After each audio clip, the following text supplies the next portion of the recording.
সেরা স্বাদের মিষ্টি দই বানাতে দইয়ের বীজ থেকে শুরু করে ক্যারামেলের সঠিক পরিমাপ সবকিছুই লুকিয়ে আছে ছোট ছোট কিছু ট্রিক্সে।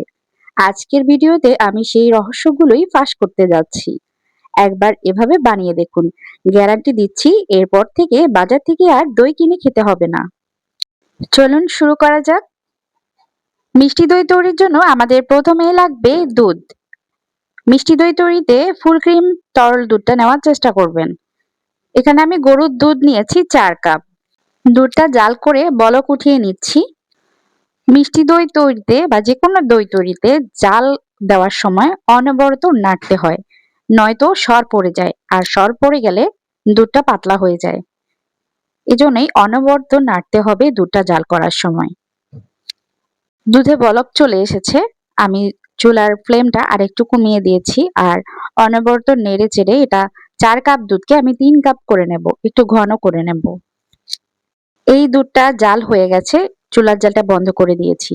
এখানে আমি ক্যারামেলটা তৈরি করব, তাই এখানে একটা প্যানে চিনি দিয়েছি 1/3 কাপ। মিষ্টি দইয়ে চিনির পরিমাণটা যদি কম পছন্দ করেন তাহলে এখানে 1/4 কাপ দেবেন। সামান্য একটু পানি দিয়ে আমি চিনিগুলো মেল্ট করে ক্যারামেল করে নেব। সুন্দর একটা কালার ধরে আসলে এখানে দুধ দিয়ে দেব। এটা চুলার জালটা মিডিয়াম হিটে রেখে আস্তে আস্তে করে কালারটা আনতে হবে, আর খেয়াল রাখতে হবে যেন চিনিটা পুড়ে না যায় বা ধোঁয়া না ওঠে। ধোঁয়া উঠলে কিন্তু চিনিটা পুড়ে যায়, তেতো হয়ে যায়। চিনির ক্যারামেলে অনেক সুন্দর একটা কালার ধরেছে। এ পর্যায়ে এখানে আমি গরম দুধ দিয়ে দিচ্ছি। 1 কাপ দুধ দিয়েছি। তো এখানে আপনারা দুধ দিয়ে নেবেন। দুধটা দিয়ে এটা জাল করে নেবেন যতক্ষণ পর্যন্ত না এই চিনিটা দুধের সাথে মিশে যাচ্ছে। দুধটা জাল হয়ে অনেকটাই ঘন হয়ে গেছে, চিনিটাও মেল্ট হয়ে গেছে দুধের সাথে, অনেকটা কনডেন্স মিল্কের মতো হয়ে গেছে। তো এটা এখন আমি সরাসরি দুধের মধ্যে দিয়ে দিচ্ছি। দুধটা এতক্ষণে অনেকটাই ঠান্ডা হয়ে গেছে, চুলার জাল বন্ধ ছিল। তো ক্যারামেলাইজড দুধটা আমি জাল করে রাখা দুধের মধ্যে দিয়ে দিয়েছি, আর এরপর ঘড়ি ধরে 3 মিনিট জাল করব। বলক উঠিয়ে এটা 3 মিনিট জাল করে নেব।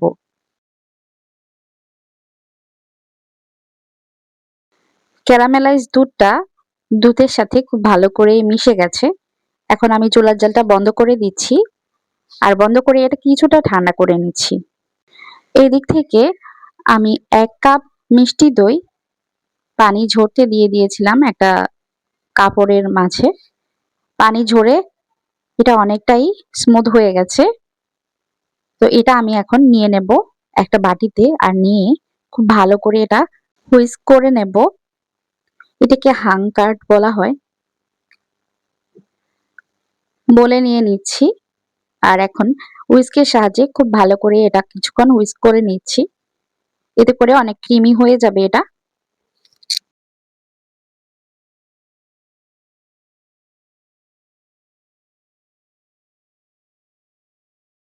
মিষ্টি দইটা একপাশে রেখে দিচ্ছি, আর এদিকে আমার কুসুম গরম ক্যারামেলাইজ দুধটা রেডি হয়ে গেছে।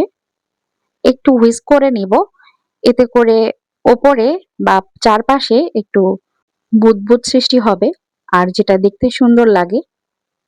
দুধটা আমি একটু চেক করছি হাতের উপর নিয়ে, অনেকটাই এটা ঠান্ডা হয়েছে। হাতের উপর নিলে একটু গরম লাগছে, ঠিক এ পর্যায়ে দইটা মেশাতে হবে। দই বীজটা যদি পারফেক্ট ফার্মেন্টেড হয় তাহলে দইটা জমবে ইনশাল্লাহ, এতে কোনো সন্দেহ নেই। প্রথমে অল্প দুধ নিয়ে একটু হুইস্ক করে নিয়েছি দইয়ের সাথে, এরপর সম্পূর্ণ দুধটাই দিয়ে দিয়েছি, আর দিয়ে খুব ভালো করে এটা এখন মিশিয়ে নিচ্ছি।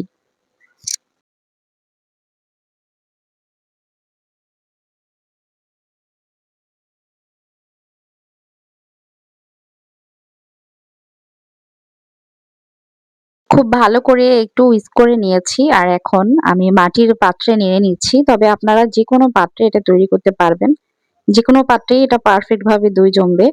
আর দইগুলো একদম স্মুথ আর একদম ঠিক হবে, ভালো করে জমবে। যাদের দই জমে না তারা এভাবে চেষ্টা করবেন, অবশ্যই আমি আপনাদের গ্যারান্টি দিতে পারি এই দই অবশ্যই জমবে। অনেক ঘন করে তৈরি করা হয়েছে দুধটা। যাদের দই একেবারেই জমে না তারা এভাবে ট্রাই করবেন, আশা করছি আপনাদের দই জমবে ইনশাল্লাহ। এটা আমি 8 ঘন্টা রেখে দিয়েছিলাম একটা গরম জায়গায়।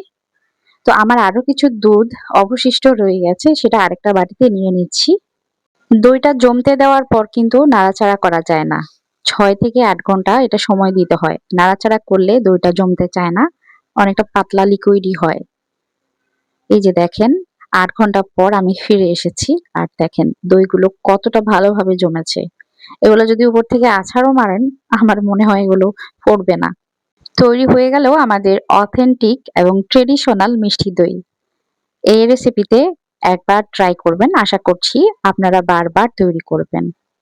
এখন এটা সার্ভ করে আপনাদের দেখানোর পালা, খেতে দেখানোর পালা, এটার ফাইনাল লুকটা কেমন হয়েছে। আমি একটু খেয়ে দেখাচ্ছি, চামচের সাহায্যে উঠিয়ে দেখাচ্ছি, এতে করে আপনারা বুঝতে পারবেন যে কতটা পারফেক্ট ভাবে দই জমেছে। আশা করছি আমাদের আজকের মিষ্টি দই বানানোর প্রক্রিয়াটা আপনাদের কাছে ভালো লেগেছে। যদি ভালো লাগে একটা লাইক দিয়ে দেবেন আর চ্যানেলটি সাবস্ক্রাইব করে পাশেই থাকবেন। আবার দেখা হয়ে যাবে ইনশাল্লাহ পরবর্তী কোনো নতুন রেসিপিতে। ততক্ষণ পর্যন্ত সবাই অনেক বেশি ভালো থাকুন আর ব্লগার নাহিদা চ্যানেলের সাথেই থাকুন। আল্লাহ হাফিজ, আসসালামু আলাইকুম।